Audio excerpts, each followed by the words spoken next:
Hello, hi everyone, আসসালামু আলাইকুম। এগুলা শাক আজকে রান্না করব। দেখেন সবগুলা শাক আমি বাইছে নিছি। দেখেন কত সুন্দরভাবে বাইছে নিছি সবগুলা শাক। এখন এখানে অল্প কয়টা আছে, সেই কয়টা বাইছে নিতেছি। তো সবগুলা শাক কাটে নিছি বাইছে সুন্দরভাবে। এখন ধুয়ে নিব। আগে এদিক দিয়ে দেখেন, এখানে আমি গাগলা শুটকি নিয়ে নিয়েছি, শুটকি মাছ রান্না করব। তো এদিক দিয়ে এই যে গাগলা মাছের শুটকি নিয়ে নিয়েছি, শুটকি দিয়ে রান্না করব। এই যে দেখেন বিলাতির ডাটা দিয়ে দেখেন কত সুন্দর শাকগুলোও কাটতে বাইসে রাখছে সুন্দরভাবে। এখন কাটবো শুটকি মাছ।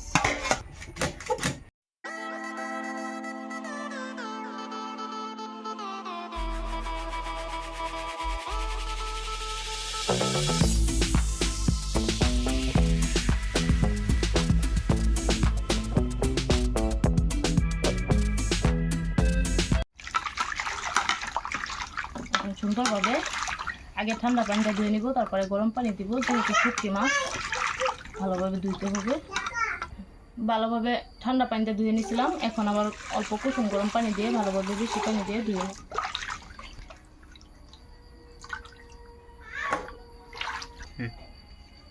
সুন্দরভাবে ধুয়ে নিচ্ছি শুটকিগুলো।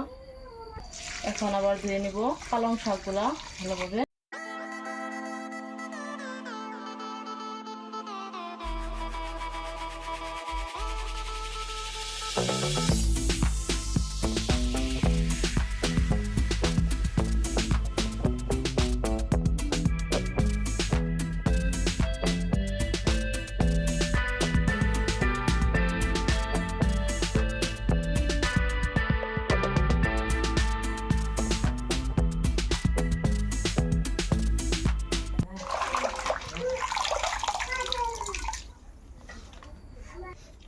তো বন্ধুরা, আমার শাকগুলো ভালোভাবে ধুয়ে নেওয়া হয়ে গেছে।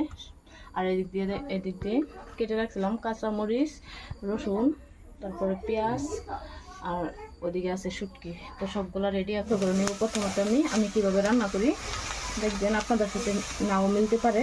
আমি প্রথমে শাকগুলো লবণ দিয়ে ভালোভাবে সিদ্ধ করে নিই। এরপর দিয়ে দেবো লবণ,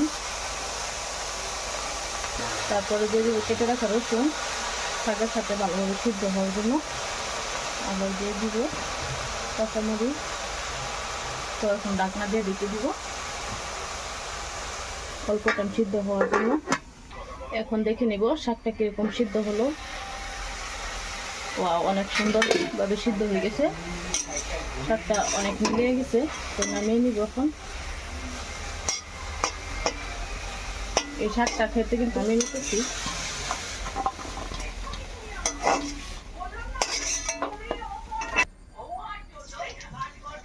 অনেক কড়াইতে তেল দিয়ে দিই।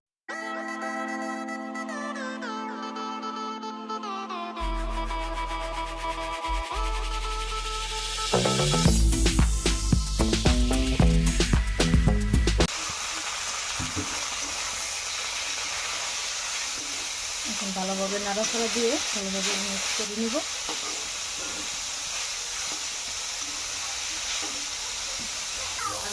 তো এখন শাক ভাজি হয়ে গেছে, নামিয়ে নিব।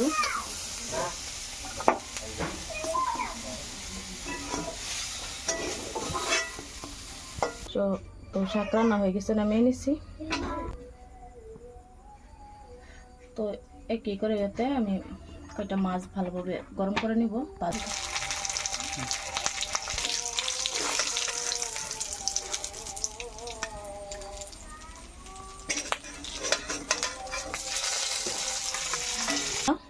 তো বন্ধুরা, একই কড়াইতে আমি মাছটাও ভাজি করে নিয়েছি।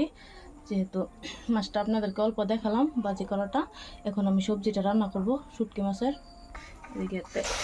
মাছ এখন আমি এখানে দিয়ে দিব টমেটো কাটা আর একটু ছোটো সাইজের আলু দিয়ে ভালোভাবে মজায় নিব। রসুন দিয়ে দেবো আমি। এখন আবার অল্প টাইমের জন্য ঢাকনা দিয়ে দেখে দেবো। যে পেঁয়াজ লাল লাল করে ভাজা হওয়া পেঁয়াজটা মজানো হয়ে গেছে। সুন্দরভাবে মজানো হয়ে গেছে। এখন পানি দিয়ে দেবো। এখন দিয়ে দিব মিঠা লাউয়ের পাতাগুলো।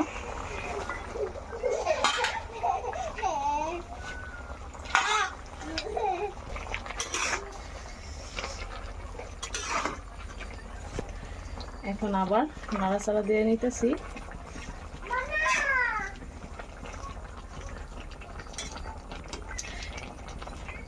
তো আবার ডেকে দিলাম।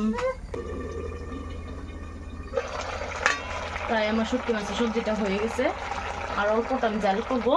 তো এখন দিয়ে দিব 2টা কাঁচামরিচ কাটা, অল্পটা দিয়ে দিলাম।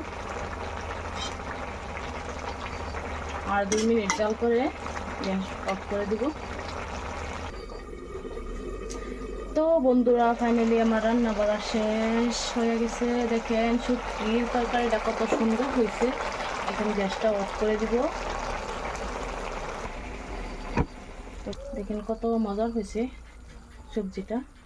আর আজকের রান্নার মধ্যে আমাদের শুটকি মাছ দিয়ে বিলাতি ডাঁটা দিয়ে আলু দিয়ে রান্না করছি, আর একটা টমেটো দিছিলাম। তারপর এদিক দিয়ে আছে মাছের ভাজি, আর আছে পালং শাক। তো আজকে আমাদের দুপুরের খাবার এগুলাই। তো আমার সবজিগুলা কেমন লাগছে, আমার রেসিপিগুলো কেমন লাগছে সবাই কমেন্টে জানাবেন। আর পালং শাক খেতে কার কার ভালো লাগে কমেন্টে জানাবেন। আর আমার শুটকি মাছের তরকারিটা আপনাদের কাছে কেমন লাগছে সবাই কমেন্টে জানাবেন। এভাবে রান্না করে খেলে কিন্তু অনেক ভালো লাগে, আমার অনেক ভালোই লাগে। তো মিঠা লাউয়ের ডোকা দিয়ে রান্না করেছি। তো আমার প্রিয় বন্ধুরা, আমার রেসিপিগুলো যদি ভালো লাগে প্লিজ সবাই একটা লাইক করে দিবেন, আর সবাই শেয়ার করে দিবেন যাতে সবাই আমার ভিডিওগুলো দেখতে পায়। আর